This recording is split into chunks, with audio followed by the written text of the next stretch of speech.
Ada satu orang di antara kita, mungkin tahajudnya 10 rakaat setiap malam, duhanya 12 rakaat setiap pagi, baca Qur'annya one day one juz, satu hari satu juz, malamnya one night one juz, satu malam satu juz. Satu keluarga di antara kita ini puasanya luar biasa Senin Kamis.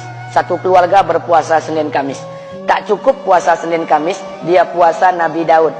Sehari puasa, sehari tidak, sehari puasa, sehari tidak. Tak cukup dia puasa Nabi Daud, dia puasa-puasa sunnah lainnya.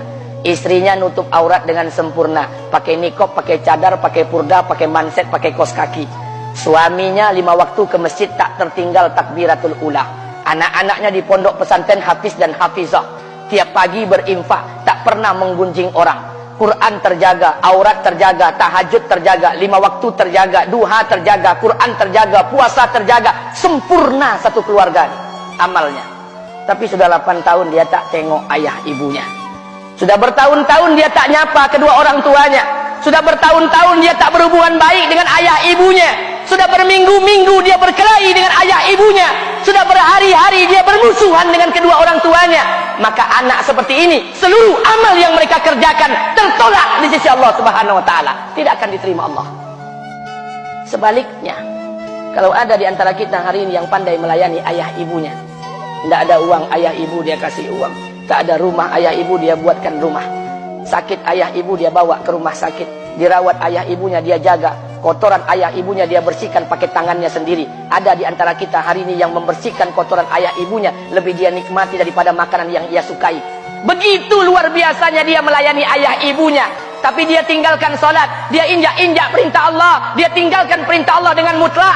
Maka kebaikan satu orang anak ini kepada ayah ibunya seluruhnya tidak diterima Allah Subhanahu wa taala. Atau jangan-jangan inilah yang menjadi penyebab amal kita tak diterima Allah. Atau jangan-jangan inilah yang menjadi penyebab amal kita tertolak di sisi Allah. Kita sholat juga, kita sujud juga, kita puasa juga, kita ngaji juga, kita dengarkan ceramah juga. Maka oleh karena itu, Pak, Bu, ayah kita tuh tinggal di kampung, ayah ibu tinggal di kampung sana. Terkadang ayah ibu kita tak sekolah, SD, SMP, SMA tak tamat. Dia sekolahkan kita SD, SMP, SMA, S1, S2, S3 dengan harapan hidup kita lebih baik daripada keadaan dia sekarang. Tapi apa yang membuat kita jarang untuk menjenguk mereka? Saya ingin sampaikan buat kita bersama. Ayah ibu kita tak tahu kita ni eselon 1, eselon 2, Pak.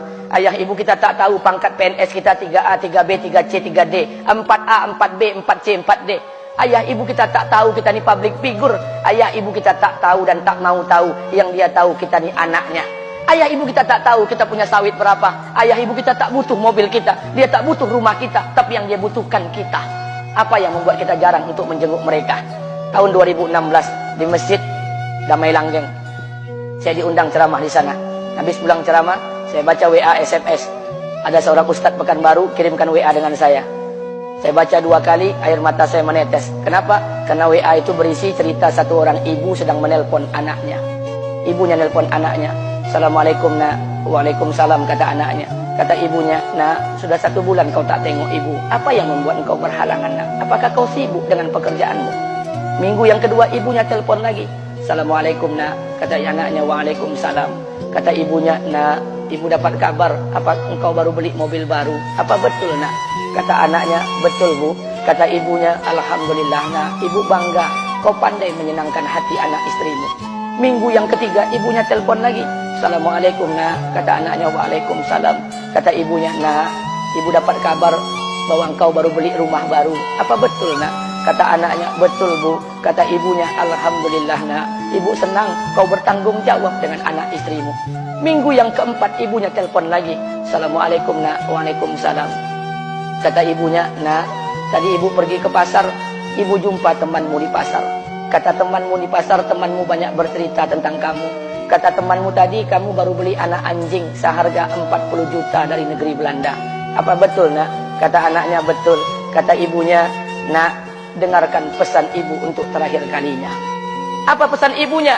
Wahai anakku, engkau pelihara 1 ekor anjing. Kau siapkan harga anjing 40 juta. Kau siapkan rumah untuk anjingmu depan rumahmu. Kau jaga anjingmu pagi, siang, dan sore. Kau mandikan anjingmu pagi, siang, dan sore. Kau kasih makan anjingmu pagi, siang, dan sore. Demi Allah nak, dengarkan pesan ibu untuk terakhir kalinya. Apa kata ibunya? Demi Allah nak, demi Allah, Kalau seandainya Allah menciptakan ibu, kalau seandainya Allah menciptakan ibu untuk yang kedua kali di muka bumi ini nak, demi Allah, ibu tak ingin terlahir sebagai manusia. Ibu ingin lahir sebagai seekor anjing, biar berada depan rumahmu dan melihat wajahmu setiap hari. Ibu kita tak butuh harta kita, Pak. Dia tak butuh uang kita, dia butuh kita. Apa yang membuat kita jarang untuk menjenguk mereka? Pantas hidup kita tidak berkah. Pantas rumah tangga kita tidak sakinah.